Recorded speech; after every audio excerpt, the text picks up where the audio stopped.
Yo, what is up, guys? What is up? We are going to have a casual conversation today. We're going to be taking apart the Canik TP9 Elite SC in the tungsten gray, which is a beautiful finish, so that we can clean it up for the first time. And I plan to get it out to the range. So, yeah, we're going to clean it up, man. While I am sitting here, I might as well give a cameo to my other guns here. This is not all of them, but it's what I've been using more frequently. This is what I use as my nightstand gun. This is my Canik TP9 XL with the Crimson Trace light. I think I've shown this before. Man, this is the TP1 series. This is like one of the first Caniks that they brought to the U.S. market to kind of introduce themselves, I guess. I got that, I want to say about 5 years ago or so, and it's been a great gun. Runs smooth, no failures, no issues that I can note, none at all. You've seen this gun before. Obviously, this is my P365 XL with the Wilson combat grip, skeletonized trigger, upgraded barrel, threaded, obviously, with the micro comp. And there are internal changes to the springs. I changed this slide catch, I think is what you call it, whatever.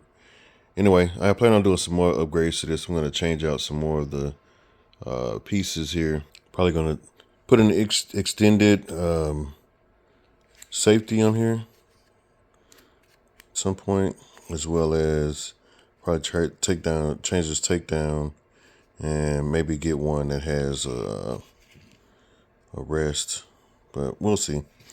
And I'll probably drop it off to the Cerakotas and get it done. Once I figure out exactly what I want done with it. And this is my Girsan high power. It's a clone. It's the MCP35. It's a lightweight edition made out of aluminum. And, this gun's been pretty good, man. I'll do a review on that to talk more about my range experience with it. And overall, it's been positive.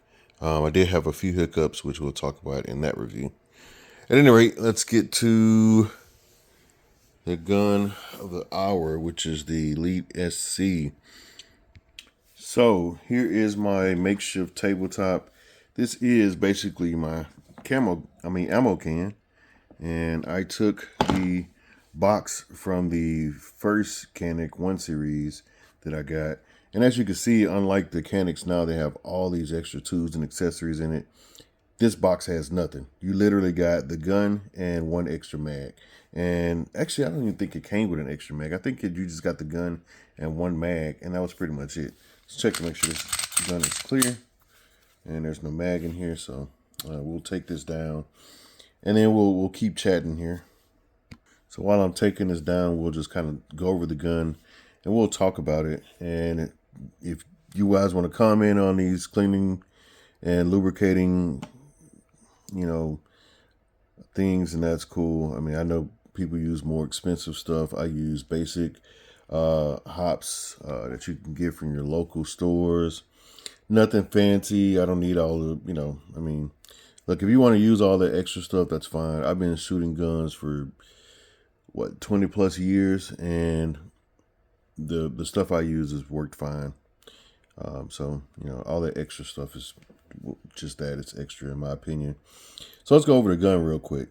I'm not going to spend a whole lot of time on this. I just kind of want to review the gun. So overall, man, I love the feel of this gun. It is great, especially when you put the mag in here. Got that little bit of the pinky there. So you get a nice grip on it, and it captures my entire hand. It has that undercut under the trigger guard that makes for a great gripping experience here. It does have the other mag here.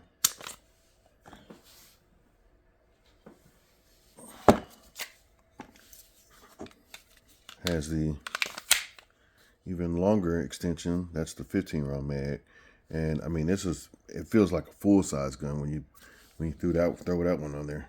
I mean, it comes all the way down. So either way you go, I mean, so what I do is I carry this one as the extra mag, and for carry purposes for prevent printing, I use the standard mag, which has the pinky extension. So, you know, all of my fingers are covered. So let's get these out of the way because these are both loaded. We don't want anything happening with that, especially for my gun safety Nazis out there. So, you know, I'm a big gun safety person myself, so I'm not knocking that at all by any means. So I'm just going to go over the gun real quick. Again, I don't want to make this video too long. I'm just going to go over some of the features. It has a ambidextrous slide catch, and let's see. Takedown mechanism is pretty standard. It's like most of your Glocks. All of the Caniks take down the same way. Trigger. We all know how great these triggers are. What I do like though is that the tungsten Cerakote they put on here. They also made the dingus or the safety blade inside of the trigger the same color. That is a great feature or attention to detail. All of the other Caniks have a red safety blade, so I'm glad that they made this the same color. That is a nice touch, man. I really like that. Slide serrations in the front, which definitely makes it easy to manipulate this gun, and it'll get looser over time. But slide serrations in the back. The ones in the front, the cuts in the front are a little bit more aggressive than the ones on the back. But either way, you know, grabbing and manipulating this gun is no problem.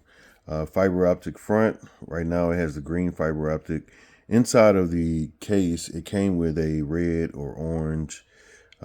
Colors is not my thing, but it has another fiber optic in there, red or orange or whatever it is, as well as another green one in case you lose this one, it falls out or whatever. So that's a nice touch. Blacked out rear sights and loaded chamber. I mean, indicator on the striker. It's red when it's ready to fire. Boom. And then once you fire, it's not ready to fire. Then, you know, it falls in there, and then, you know, so you're aware. Grip texture. The grip texture is mild. It's not, you know, overly aggressive or anything. I like the detail of having Canik inside of the grip texture. The mag release is extended, and I can actually reach it pretty good. I do have to change my grip slightly to get to it, which people make a big deal about that. I don't understand that. I've been shooting for a long time, and you know, in situations where, without going into a lot of detail, where you need to release your mag, changing your grip slightly to do that, it's not a big deal. I think it's these guys who do this competition shooting who make a big deal about that. But in a life or death situation, believe me, that will not matter. At any rate, so moving on, we went over this here, slide serrations, optic ready. Again, I don't use optics. I have shot them before on other people's guns. I borrowed, you know, friends' guns or whatever. I buy all my guns optic ready because I plan on adding one day. I'm not a big optic shooting guy. I don't, you know, I like irons. Excuse me. So, you know, having that option is great. So I always want to have the option. And, you know, on one of these guns, eventually I'll add one. There is also a indicator to let you know when there's one in the chamber indicator.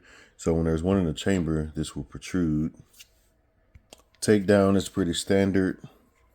Pull the trigger, make sure the striker falls forward, and then pull it back slightly, pull the two tabs here, and it slides off pretty smoothly.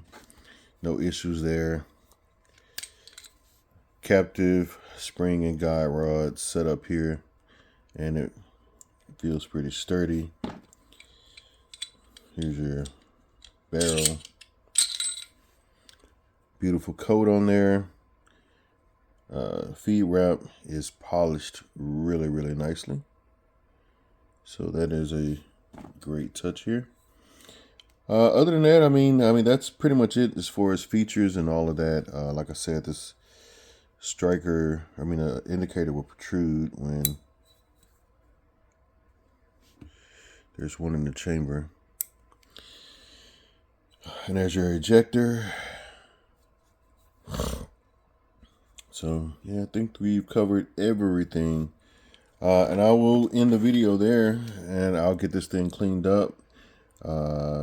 So, like I said, these back straps, I don't know if we talked about those. This is the medium back strap. This came on here. It does have a large back strap that came in the case, which I don't plan on using because I don't have big hands. So, if anything, I maybe want this a little bit smaller. If anything, not bigger. So, I'm happy with the way that it is right now. It does have this little groove here on both sides, which is cool. Yep. Trigger guard is squared off, and it's pretty big, so you can get your fingers in there with no problem. And I think that's going to cut it, man. Yeah, I appreciate you guys tuning in, watching the videos, spending some time with me. I'm going to do more of these videos, just kind of tabletop style, talking about guns. We'll cover some other things. If you look back on my channel, there's some shorts where I did some safety stuff, all of that. So we'll do some different things. That's it for now. I appreciate you guys again being here. We'll meet on the next video, and I'm out of here. So, peace.